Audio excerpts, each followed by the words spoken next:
say about 1.5 minutes of total setup time, we think. Yeah? Yeah, roughly. Everything has lockdown pins. The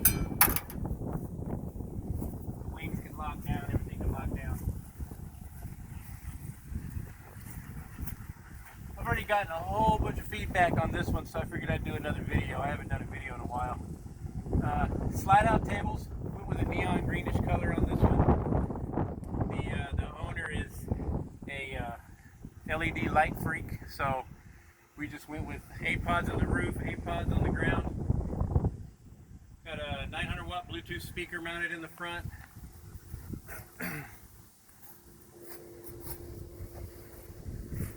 And a good god awful heavy battery. That thing is insanely heavy. I don't know where he got it, but I could ask him and find out. We got it all wired up to some switches here in the front.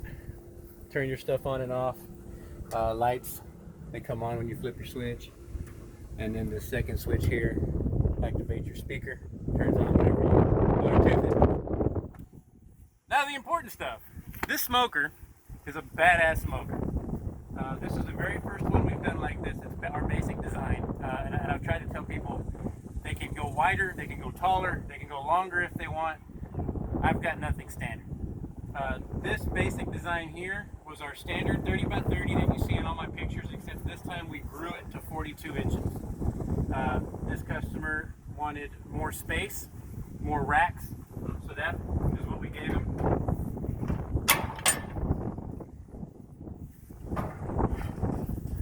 So you've got 4 slide out racks.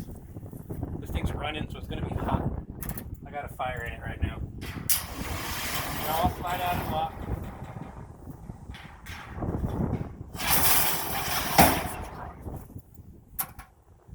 Each cabinet has the same.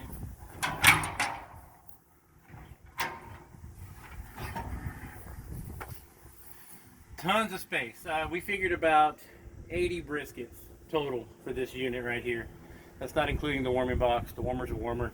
You can pretty much warm up all your veggies and side dishes or whatever you have that you need to warm up.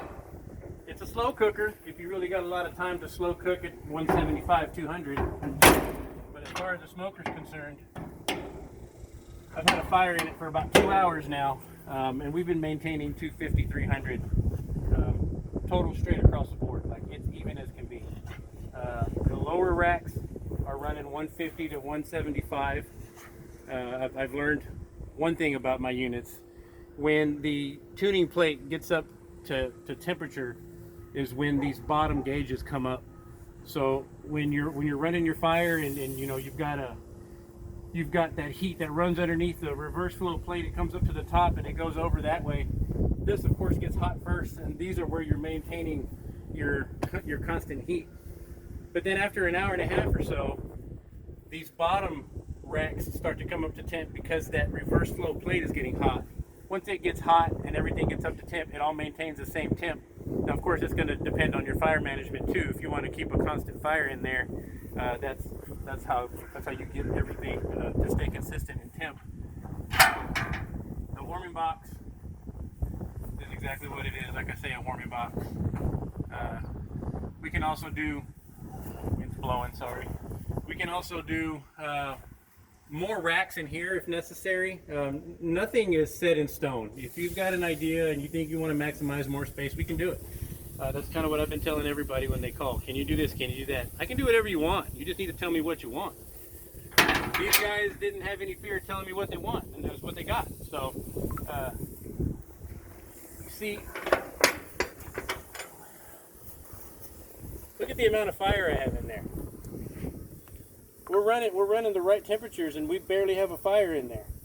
These things are great and efficient on wood and fuel consumption.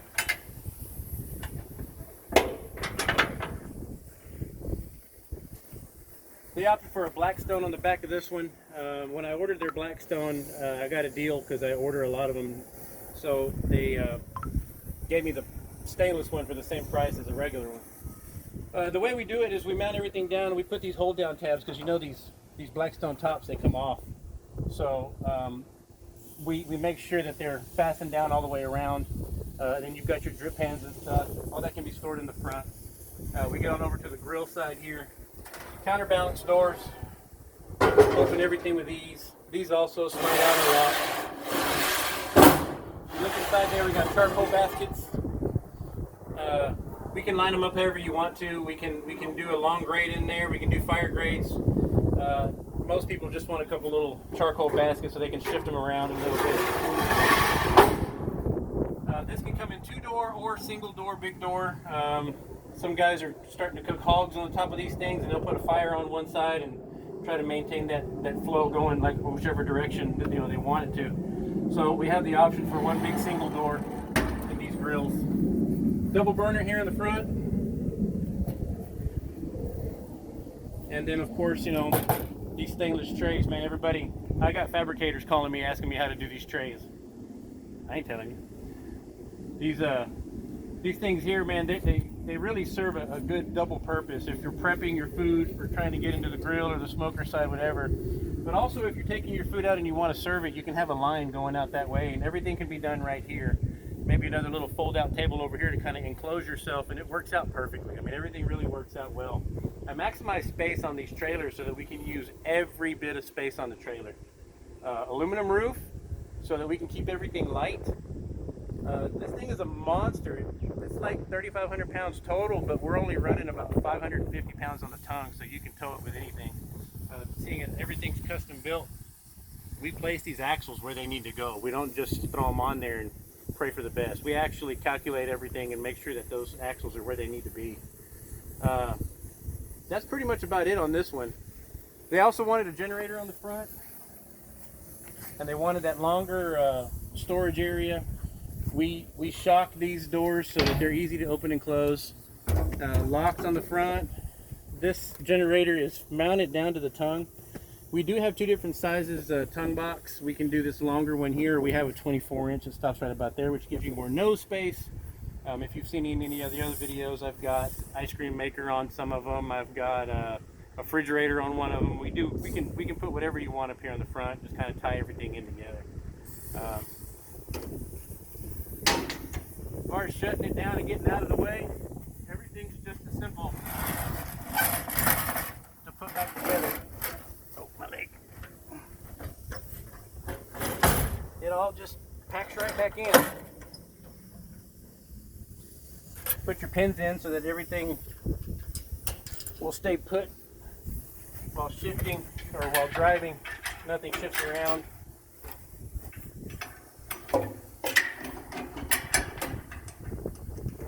These doors are a one-man operation. They're not hard at all.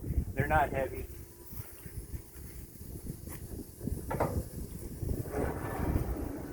I've also got pins to lock those down. The exact same thing on this side. We have pins for every one of these. They serve two purposes. If you're somewhere and you're at a competition or something, you can actually put locks inside those things and lock your doors down so nobody messes with them. So for the most part, they're just travel pins. Look basic.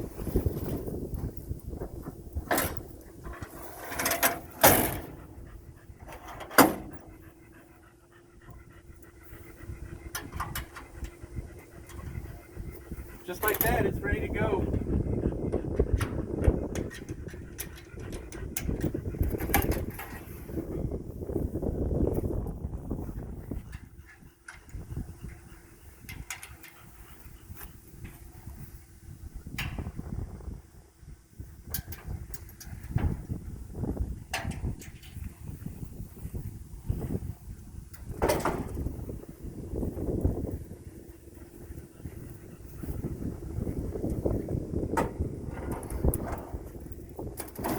Locks down nice and tight.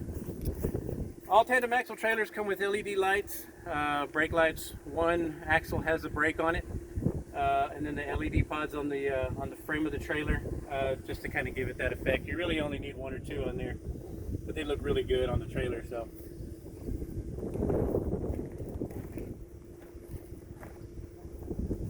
it's kind of about it, man. I really dig this one. I hope I get to sell more of them. If you're interested, give me a call. text, email, it don't matter. ajscustomcookers.com tells you everything. It gets you over to the Facebook, the Instagram. My number is 817-714-4495. I don't hide from nobody. Give me a call. Thanks.